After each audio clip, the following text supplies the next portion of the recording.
Marie Antoinette's beloved macarons.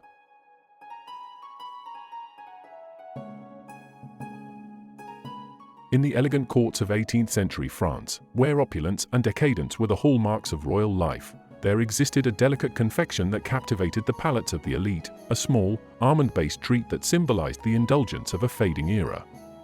This is the story of the macaron, a pastry forever intertwined with the image of Queen Marie Antoinette, whose love for all things luxurious brought this sweet confection into the limelight.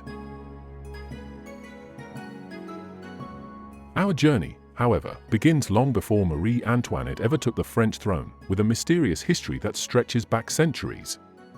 The origin of the macaron is somewhat contested, with multiple theories surrounding its introduction to France. Some believe that the macaron was first created in Italy, in the 8th century. According to this narrative, the original macaron was a simple almond-based cookie brought to France by Catherine de' Medici when she married King Henry II in the 16th century.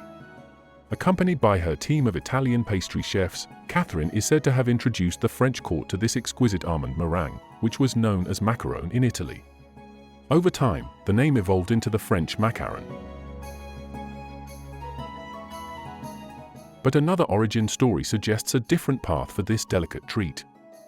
Some say the macaron was not introduced by an Italian queen, but was instead created within the French court itself, during the reign of King Louis XIV in the 17th century.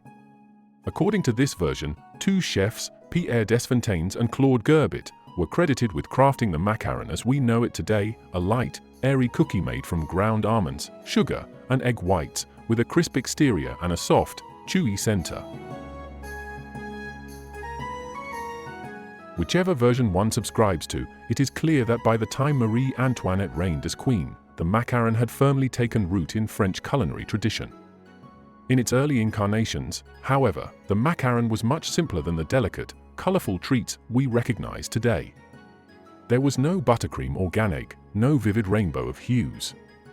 Instead, the macaron was a single almond meringue cookie, unadorned but highly prized for its elegant texture and rich flavor. By the late 18th century, when Marie Antoinette ascended to the French throne, the macaron had already become a beloved dessert at the royal court. Marie Antoinette, known for her love of sweets, developed a particular fondness for this treat, which symbolized the refined excesses of her reign. Her affinity for the macaron is well documented. She was said to indulge in the delicacies crafted by her personal pastry chef, the legendary Marie-Antoine Carême, who would later become one of the most influential figures in the history of French cuisine.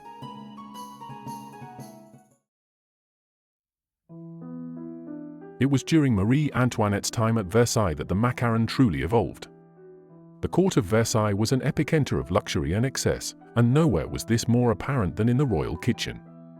Desserts were more than just food, they were art, and the presentation of sweets became a spectacle of grandeur. Towering sculptures of sugar, intricately decorated pastries, and lavish displays of desserts were common at royal banquets, with the macaron occupying a prominent place among them. While the exact moment the macaron took its modern sandwich form is uncertain, some credit Pierre Desfontaines, a descendant of the 17th century French chef, with this innovation. It is believed that Desfontaines, during the 19th century, introduced the idea of pairing two almond meringue cookies with a layer of buttercream, jam, or ganache in the center, thus transforming the macaron into the delicate, filled treat we recognize today.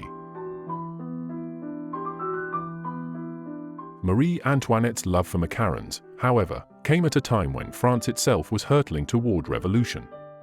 The Queen's reputation for indulgence, her lavish spending, and her seemingly oblivious attitude toward the suffering of her subjects would ultimately make her a symbol of the monarchy's excess.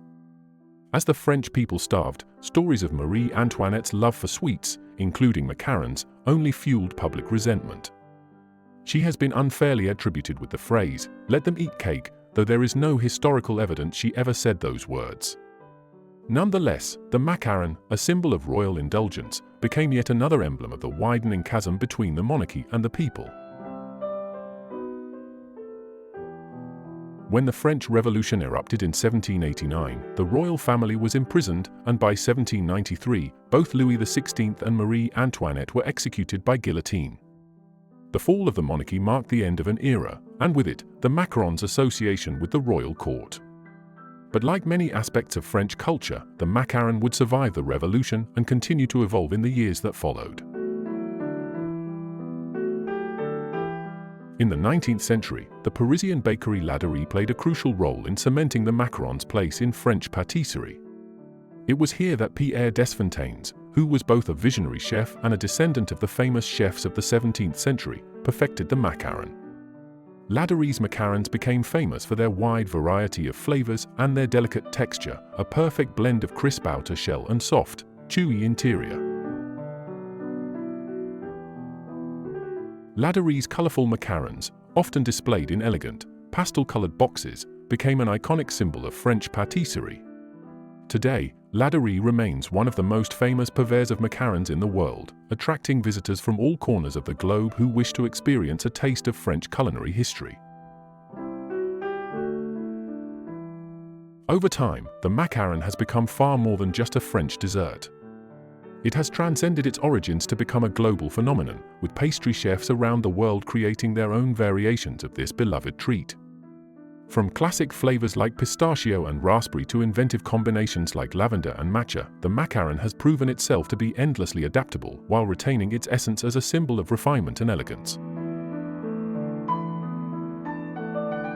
And yet, despite its evolution, the macaron remains connected to its origins in the royal courts of France, where it was once enjoyed by a queen who became synonymous with luxury and indulgence. Whether it was first introduced by Catherine de' Medici in the 16th century, or created in the kitchens of King Louis XIV, or perfected by Pierre Desfontaines, the macaron's journey through history is as rich and layered as the treat itself. Today, as we savor the delicate bite of a macaron, we are reminded of the confection's royal origins and its enduring place in French culture. It is a dessert that tells the story of a queen, a revolution, and a pastry that, through the centuries, has become a symbol of French elegance, refinement, and the art of indulgence.